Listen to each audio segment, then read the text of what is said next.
Buku yang baik umpama sahabat yang paling akrab, tidak akan berubah hari ini, hari esok meskipun selama-lamanya. Buku yang bagus dah pastinya mempunyai jalan cerita yang menarik, memberi pengajaran dan teladan buat si pembaca. Jelaslah bahawa amalan baca dapat membentuk peribadi seseorang menjadi insan yang lebih berkualiti, juga bermutu tinggi, bukan saja duniawi, malah ukhrawi. Bismillahirrahmanirrahim. Assalamualaikum warahmatullahi wabarakatuh dan selamat sejahtera saya ucapkan. Nama diberi Fakir Iman binti Nurizami, berasal dari Batu Gajah Perak dan kini menuntut di sekolah berasrama penuh integrasi Gopeng. Jadi, duduknya saya pada hari ini bukan untuk bercakap kosong, tetapi ingin berkongsi serba sedikit mengenai sebuah buku yang cukup menarik, menusuk kalbu dan sudah pastinya akan memberi keinsafan pada diri para pembaca. Sebab itu kau tidak pernah bahagia sebab kau campakkan Tuhan ke belakang. Acap kali saya mendengar kata-kata ini, ingat saya akan babak-babak dalam sebuah cerita yang berjudul Semusim di Masyar karya Hanif Fayyad. Buku ini mempunyai 18 bab dan 286 halaman muka surat. Sudah pastinya para penonton dengan sepatah kilatnya membayangkan dalam cerita pasti ada yang berkait dengan akhirat. Mungkin juga siksaan, mungkin juga balasan dan mungkin juga ganjaran. Marilah bersama-sama saya kita menelusuri secara ringkas tetapi akan membeli jiwa anda semua untuk membacanya.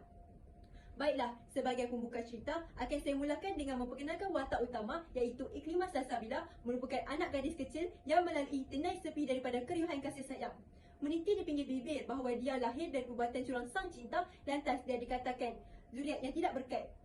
Dendamnya menghunus kepada dua insan keramai iaitu bonda dan juga ayahandanya, lantas menjadikan dia anak yang derhaka. Dengan takdir Tuhan, Iklimah disahkan mengidap penyakit kanser yang parah dan perlu menjalani pembedahan. Di sebalik kesedihan yang menimpa dirinya, hadir Khalif Haikal, merupakan rakan karib sejak kecil yang sudah lama terpisah sejak 15 tahun lalu, hadir menjemput cinta, sebuah janji untuk mendermakan sebahagian daripada hatinya buat Iklimah tanda ketulusan cinta. Namun, adakah benar Khalif Haikal menunaikan janjinya? Benar kata orang tua dahulu, kasih sayang ibu tiada tandingnya. Ibu Iklimah iaitu Mak Salma yang cukup dibencinya hadir di saat akhir dan sukarela mendermakan hatinya buat Iklimah tanpa pengetahuannya. Namun, sayang seribu kali sayang. Pembedahan itu berakhir dengan kegagalan. Iklimah dan ibunya dikebumikan dalam satu liang lahat. Namun, Iklimah hanya dikebumikan selama 5 hari dan kemudian kuburnya digali semula setelah ayahnya mendakwa melihat anaknya di dalam mimpi. Dengan kuasa Tuhan, dia kembali dengan keadaan kain kapan yang berlumuran darah dan Nana meminta untuk diselamatkan kerana dia masih hidup. Apakah yang dilaluinya sepanjang 5 hari? Dan siapakah pula Sharifah, wanita yang menemaninya sepanjang perjalanan di alam sana? Pelbagai jenis siksaan yang mengerikan menjadi sentapan mata. Ada yang mengunyah lidahnya sendiri, ada kulitnya sopak, ada juga yang berjalan mengheret mukanya ke tanah. Seterusnya akan saya ceritakan kata-kata yang paling membuatkan hati ini mensyukuri nikmat adalah, duhai anakku, semakin besar kebencianmu terhadap ibu, semakin besar pula kasih sayang terhadap ibu kepadamu. Baik-baik dialog ini sudah terang laikan bersuluh betapa besarnya kasih sayang seorang ibu terhadap anaknya iaitu Mak Salma kepada Iklimah walaupun dibenci dan dihina. Ibrah yang kita dapat simpulkan di sini, janganlah kita menderhaka dan tidak menghargai ibu maupun bapa kerana tanpa mereka tiadalah diri ini, tiadalah tubuh ini pada hari ini. Tambahan pula, kata-kata seperti engkau meletakkan Tuhan di tempat tertinggi saat kau payah, lantas kau letakkan dia pada tempat terakhir saat kau bahagia. Mana malumu? Kata-kata ini ibarat sebutir peluru yang berjaya masuk tepat ke dalam hati. Apa yang lebih membuatkan maknanya lebih mendalam apabila Iklimah sering merungut dan menyangka Allah tidak pernah berlaku adil terhadap dirinya, walhal dia tidak pernah mensyukuri sekecil-kecil nikmat yang Allah berikan.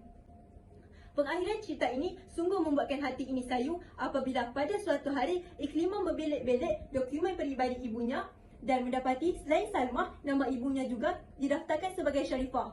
Alahai, sungguh sayu hati Iklimah, apatah lagi hati pembaca apabila mengenangkan wanita yang menemaninya di alam sana merupakan ibunya. Namun, timbul juga rasa lega dan bersyukur kerana dapat bertemu dan mendapati ibunya tenang di sana. Sebagai pembaca daripada generasi muda, buku ini telah berjaya menjentik pintu hati dengan penuh keinsafan. Hal ini kerana dalam buku ini ada menceritakan setiap dosa dan perintah yang diingkari akan dibalas. Ada juga mencerita perjalanan untuk mendapatkan syafaat dan keampunan daripada Allah yang murka ke atas umatnya pada saat itu.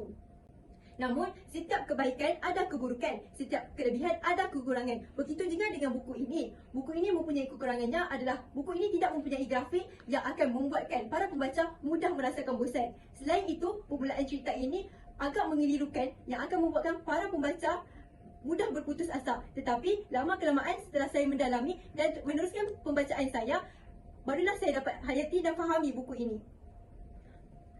Secara konklusinya, buku ini sangat digalakkan dan untuk semua golongan masyarakat dan semua lapisan umur. Hal ini kerana buku ini sangat memberi keinsafan dalam diri dan mendorong diri ini untuk berbuat baik, mentaati perintah Allah dan lebih beribadah. Masak gulai bersama Tok Abah, disantap gulai dengan nasi. Tamat sudah ucapan saya. Tiba masanya mengundur diri. Wabillahi taufiq wal hidayah. Wassalamualaikum warahmatullahi wabarakatuh.